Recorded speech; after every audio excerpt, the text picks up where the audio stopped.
Hi, and welcome to Infertility Unfiltered, where fertility experts and warriors are joining forces to provide you with tips, tricks, information, support, and inspiration so that you can take back control of your life and get your baby on board. Hi, I'm Jennifer Robertson, and today we are very blessed to be joined by Monica Bivas. Now, Monica is an IVF coach. She's a speaker and author of the book, The IVF Planner, which is a personal journal to organize your journey through IVF with love and positivity. She's founder of the Facebook group, The IVF Journey, which is a safe space for women and couples to find support, inspiration, hope, and connection between each other. And today, we're talking all about IVF. We're talking about her top tips for women and couples who are considering or currently doing IVF. And if you stick around to the end, Monica is going to tell you how you can get your hands on a heap of her free resources, one of which is really, really amazing. It's a guide on how to choose your IVF clinic. So stick around to the end. So thank you so much for joining us, Monica Bivas. Oh my God, thank you so much, Jen, to having me in your program. It's really an honor for me. And as I was mentioning you before, I love my work. I love this community. I love what I do. It's coming from my own, struggle, my own journey to become a mother. And we learn from experience. So, we learn from our own faults and, picking up and learn all of that. So I'm very happy and honored to be here with you. Thank you so much for having me. My pleasure. Now, before we dive into IVF, I love hearing people's stories. So could you just want to tell us a little bit about your journey and what inspired you to go down to become an IVF coach? Yes, absolutely. I'm gonna make it the shortest possible. I am from Colombia. I am married with my beautiful husband, whom I love crazy. He's from Israel, and we met in Match.com. Actually, I was in Colombia. He was here in the States. I didn't, know that I'm gonna be here. We met. We fall in love like through online. We talk over the phone. 5 months later, we got married. So I came here. And he had a daughter from a previous relationship. I was not much into becoming a mom, not because I don't like kids, because the world was like kind of upside down, and then I look at today and I'm like, oh, that was better, so I don't mind. So when Daniela, my stepdaughter, used to come, she was 1 year and 8 months. And then when she used to leave, it was a little bit of like, like something missing. I say, let's try.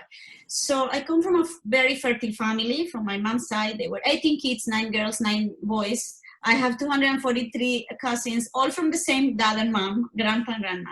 So I kind of said, you know what, I'm going to try and I'm going to get pregnant like this. All my cousins, all my aunts, it didn't happen. So, but after trying a few months, I went to the doctor. I told him, I think something is wrong with me. He has a daughter. And he said, listen, sometimes it can take up to a year. Continue trying. Eventually we tried. Then he put me on Clomid.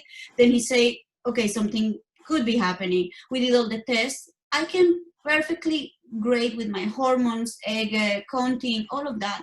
And then he sent me to do an hysterosalpingogram. And they found out that, I had my both fallopian tubes blocked due to endometriosis. They tried with laparoscopy, as you know, that didn't work, so my only choice was IVF. We did 5 cycles of IVF. My first cycle was successful. Is my now almost 15-year-old daughter, Aaliyah. And then that was easy. Then my real struggle started from my second cycle, which unfortunately, due to a mistake in switching charts with another patient, they gave me the wrong dose, I guess to her too, and I got OHSS, and they had to cancel it. It was the same doctor I went through the first one. He took responsibility. I really loved him. He was very kind, and he said, I'm going to do 3rd cycle. So we waited. We went into wait. We went through a 3rd cycle. I got pregnant. I was 37 at that time, and unfortunately, at 39 weeks, I had a stillbirth baby girl, Isabel, due to a blood clot in the umbilical cord, because I developed, maybe they think that after the 24th week, I developed some issue with my blood. Was too thick. They didn't catch it, and the baby, unfortunately, I went to deliver the baby there. So that was devastating. And, I got into a very bad emotional stage with my husband, and my reaction was like, I need that baby now. So I want a baby now. Do you think it's because there's such a hole there that you're like, there's a hole, I just need to fill it with something? Yes, is that the whole, because your body is prepared for getting, you go to a hospital to have a baby and you are coming back to your house with a baby in your arms. Your body is ready. You are ready to breastfeed. Your body is with hormones. You are ready to start to hear the coos, to wake up in the middle of the night and feed the baby. So it happens the opposite. I come empty hands. My body is ready to die, and then I'm waking up in the middle of the night crying because I don't hear that cry. So it's a very emotional distress. I don't wish that to no one. And there is a lot of women in the world and couples that go through that. That is so difficult. It's really difficult, Jen. And so I needed that. And I told my husband, just the same night I came and I started to cry, tell him, we need to do another IVF. I can't. I'm prepared for this, he was like, you can't. Eventually, I didn't even wait 2.5 months. I drilled my husband. We found a new RE recommended by my previous RE. And he told me, I don't suggest you that. It's not good. It's not healthy. Emotionally, forget it, Jen. I drilled the brain of both of them, went through a 4th cycle of IVF, but it was true. I was not physically, emotionally, anything prepared. Got pregnant, but I miscarried at 7 weeks. So one hard emotional pain, and then another one, my marriage almost crumbled. So we actually took a year with my husband to reconnect, see where we want to go. And then after that year, we said, you know what, we're going to try another cycle, the last one, no matter what happens. If a baby comes, yes. If not, it's okay, we stay with Elia. And it was more calm. I got pregnant from Maya. I didn't tell anyone because after having a stillbirth, then nothing is granted. I was like quiet. I even, friends that see me, oh, you're pregnant? No, I'm fat. I didn't want to say anything because, I was so scared from what happened that I want to say when my baby is out and alive in my arms. So Maya born, I was on blood thinners from the 5th month to the end. And when Maya born, I felt when, my husband was the first one to see her, then he put her on my chest, and I felt kind of relief, like forgiveness, because when we have miscarriage or stillbirth, we always blame ourselves. What I did wrong, what, something I didn't connect, you blame yourself. So that blame kind of went away because I felt so strong that it was the same soul, different body, but the same soul, and it was kind of relief. So basically, I shortened all my story into that. Now and she's what 7 an amazing story that is. Wow. It just surprises me how much we will endure and go through to get to really what we're craving so much. So I am so sorry that you had to go through that, but you're such an amazing woman, and this is what has come out of it. And now you are able to fully support women through this journey. So is that why you chose IVF? So as a specialty for yourself? Yes, after, I was working with my husband. I studied business and finance in my country. That was, I used to like. So when I married, I came to the States to work in some companies in that area. Then I worked with my husband company.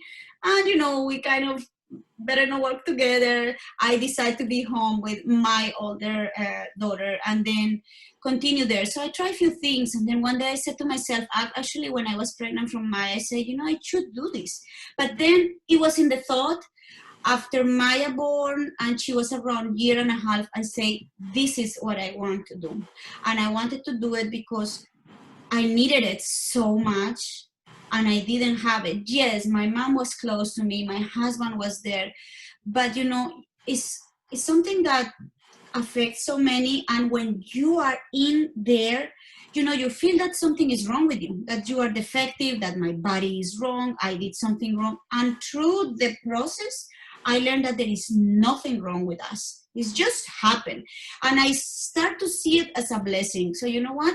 Maybe God or whomever you want to call your belief system chose us just to get us so close to the miracle of life. Because you know what? When I was in the transfer, it's insane. They show you, you are there and the embryologist is telling you, look, the dots. I'm like, in that moment, I'm like, wow.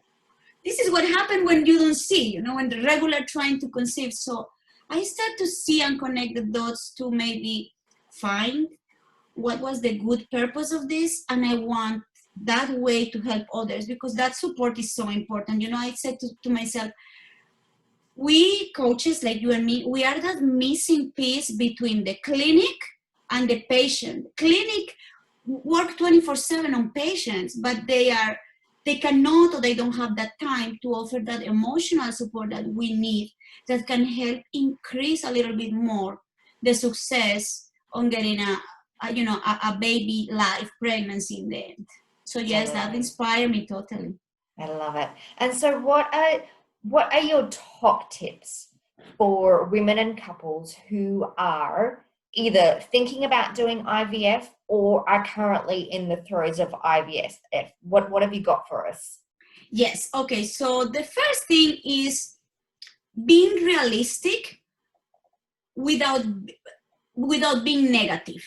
Being realistic without being negative. How I explain that? So realistic is, we know anyone that is going through IVF, ready to go through IVF or during that cycle, we know that it's a very difficult process. So by being realistic, I mean, have acceptance. You're going to have a roller coaster of emotions. And trust me, you're going to have hard times. You're going to have that thought, what if it doesn't work? I'm crazy. Your hormones level are going to be crazy. You're going to have mood swings, and your partner is going to be affected by that. So you need to be aware and prepared that difficult times are coming. But at the same time, if you are aware on that, then you have somehow, the awareness is kind of a tool on when it comes, okay, what I need to do. Okay, so if you feel sad in a moment, don't pile up that feelings. Allow them to be feel them. Because when we allow them to be feel, what we are doing is basically letting them go and opening new space to come, to new things. Try the best you can to eat healthier during that process, before that too, because our bodies, when we don't know that if we're going to be parents or not, we don't care, we are young, we party, this, that. But the moment that we are entering into this journey, the idea is to be a little bit healthier. So do a little exercise, eat a little healthier. I'm vegan, but I'm not telling you to be vegan. But if you are not so looking to organic foods, eat less meat, more vegetables, more fruits. There is plenty of foods that can help your fertility, your egg production. If you have a partner, because today you find a lot of solo moms that decide just to go IVF, I want to be a single mom and a sperm donor. But if you have a partner, don't lose that connection, because stress can create tension. So when you feel that tension is coming, try to look into what took you there. What was the beautiful things that you have with your partner, and reconnect to them, because that also gives your body relief and a feeling of relaxation, and a relaxed body is ready to receive. Absolutely. I mean? And so, I think the relationship piece is a really big thing as well, because it really is, we've got our different roles in the IVF process, and obviously as the woman, our role is a lot bigger.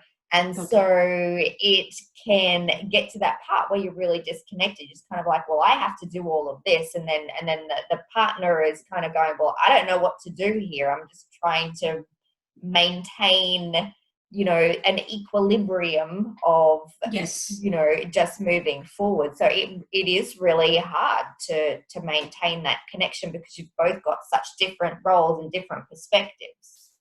Yes, and men, there is a book, I think women are from Venus and men are from Mars. Men are from Mars, women are from Venus, yeah. Yes, it's so true, because even the process of a grieving, and I talk about grieving because, for example, as a failed cycle is grieving, it's very hard. You are doing everything possible. You are taking all the steps, your clinic and everything, and then you end up with a negative, or maybe you end up with a positive, but then a miscarriage for chromosomic issues or whatever. It's a grieving. So the way that a man grieve and the way a woman grieve is absolutely different. And then it can come into judgments to each other, because women, we cry, we are more emotional. Men is more rational. So the grieving way of them is distracting their mind with something that is, because they are so scared to be that vulnerable. It's kind of a belief system in general. So we need to definitely try to reconnect. Another tip that I recommend a lot during IVF, especially during the 2-week waits, because it's the crucial time, is, art therapy. I practice myself, coloring, it's beautiful, knitting, even if you are not artist, but start to develop that side of your brain that is creative, because what it happens is that it's helping you to shift your mind and not taking you away from your purpose, but helping you to shift it, and that tranquility is gonna help you with that purpose. You know what I mean? So when you are like in the 2-week wait and you are like waiting for that beta test, and you are like, I want to know, and you are, because I've been there. So try to find a way to develop your creativity. I used to color mandalas, and I'm coming now with my 4 books of coloring. It's a series of coloring, fertility coloring. Hopefully in November I launch it, the first one, because it helped me, and it's kind of release all that stress hormone that we have. Absolutely. And I read Brene Brown's got a book out, and in it I read that she said the opposite of creativity is depression. Yes. So that's a big thing for her, is that, like, it's not that someone's creative or not, it's just that whether they practice that side of their brain. And so the opposite of that is depression. So it definitely in our 2-week wait, if we can operate that side of the brain just for the distraction, if nothing else, but it is actually good for you. It is. And one super important tip, especially during the 2-week wait, and I always tell that because I've seen it and I still see it, and I know it's difficult to hold it. Please don't do home tests at home. Wait until the beta. It's a lesson of patience. Trust me, I learned patience with that. And I'm still not the most patient person in the world, trust me, I'm not. But it's steps. Don't, because, I have seen it, false negatives and false positives, and then what we doing that is driving ourselves more crazy. So if IVF, a lot of women, most of them, we have some bleeding during the process, even after the beta, even if it's come positive, because embryo attachment and all of that. So try your best, and I know it's easy to say, more it's difficult to go and take action, but I've been there. And it cost me 5 cycles. So, you get, the more you practice, the better you become in something. Try yourself not to drive yourself crazy. If you bleed or whatever, okay, call your doctor, yes. But don't do tests at home. Don't Google, because Googling also is driving you worse. You have a clinic, and if you have a coach, line up, balance. You have a coach, go. I need you, coach. I need to curse, cry, scream, whatever. Yes, and I said to one of my clients the other day who was in their 2-week wait, like before she went into it, I said for her to have a conversation with her husband about if she gets the desire to test beforehand, what does he need to say to her? So she created the dialogue before she even went into it, so she couldn't get mad at him for saying something, because they were her words back at her. And she, gave him the home pregnancy test and were like, put them in a spot where I cannot see them. So we prepared her beforehand, because she knew what she was going to do, and she knew what she needed to hear in her words from him when she was tempted to test. So I think the preparation is such a good idea.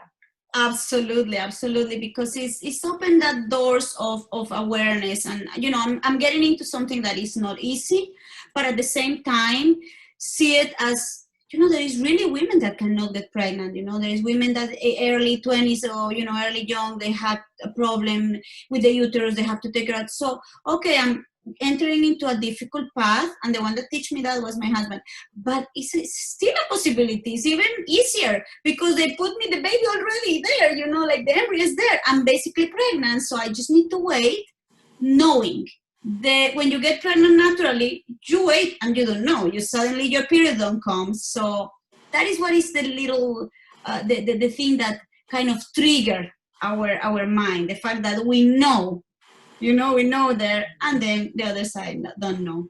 Yeah. So we've got setting the expectations up front, going into it with complete awareness, but still with an amount of realistic hope.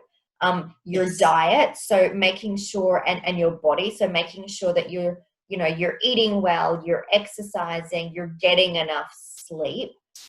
Connection with your partner, so making sure that you have clear communication lines so that you both realize that you're going to deal with this differently, and that's okay.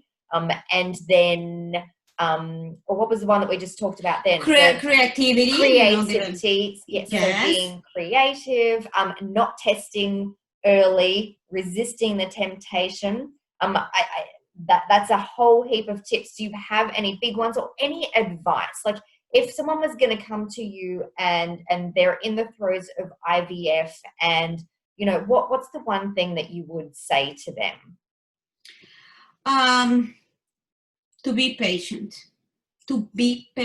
And I know that some people tell me, what? Yes, to be patient, because again, you are entering into the knowing.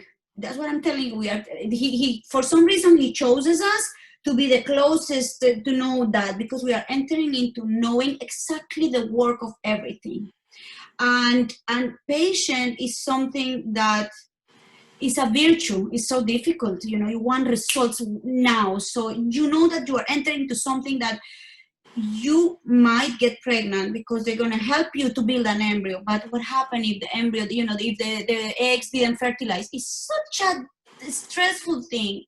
So enter with patience and with that awareness. Always the first thing that I tell any client, any person that come to me as coaching. Now, if it's someone that is just going to start IVF and they say, okay, we decide to do IVF, I always ask too, Jen, I ask, why are you doing IVF? Because there is a lot of couples with unexplained infertility. They have nothing physical, no blocked tubes, unexplained. Everything comes good. So I tell them, before jumping into that, because financially it's also very draining, let's try to do a 90-day challenge into changing eating habits, exercise, mood swings, work on art, and all of that. Don't think too much about it, because our focus is baby. Remember, you have a world around yourself too. And you know what? Few have getting pregnant naturally, because it's like, my body is perfect, there is nothing there. Yeah, I love that. And I'm 100% in agreement in terms of, before going into IVF, try everything first. Yeah. Yes, unless it's something like my case, that we try everything and there is only, there's no other way. Or maybe because there is some genetic issue from one of the two people, you need PGT to avoid something like that. And the last thing, in IVF, you have all the results, so your hormone levels and all of that. I used to have little papers, and they lost, and then I went crazy. That's why I created also my book, the IVF Planner, because it was so difficult. And then sometimes you want to write, so I used to journal too and write my feelings. So I said, why not to put everything in one book? So in my book, I have my story. Each chapter comes explained, and it even has a space in the 2-week wait chapter. I have 14 coloring mandalas, one for each day. So you have someone that is telling you, okay, wake up your creativity. Writing journal, medical charts, a glossary of acronyms, taxes and explanations for here in the States, and how it could work in other countries. And it's only 167 pages. What happened, a chapter for when it's a positive result, when it's negative, when you have multiple cycles. And if you are missing pages, what you can do is take copy of the other pages, white pages, and put it in a binder. I made it easy because I didn't have that. Like you said, we didn't have this support. And today we have so many. Yeah. And I think that's so important to document it as well. It's something that I regret not doing now that I've written my book. I had to do it from medical records just to piece it together. So if I kept that journal that you've created, then it might have been a little bit easier.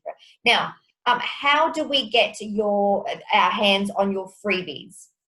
Okay, so in my website, www.monicabivas.com, or in my Instagram, which is @MonicaBivas, there is the link to my website. There is this link that says products. You click on that and you're going to see free resources. In free resources, you have there an IVF, a free IVF PDF guide on how to choose your clinic. There is a set of meditations to call our spirit baby for, for first-time mommies or, second infertility problems. And there is also some coloring mandalas. I am super supportive of coloring because art is something that helps, like you said, it helps. It's the opposite of depression, so you have that. And I am working on, setting some of the little interviews or tips in recordings. That is also going to be a freebie soon. Perfect. But you have that three. Sounds like an amazing resource. So thank you so much for joining us and sharing your tips with us, Monica Bivas. Oh my God. Thanks, Jennifer. Anytime, anytime.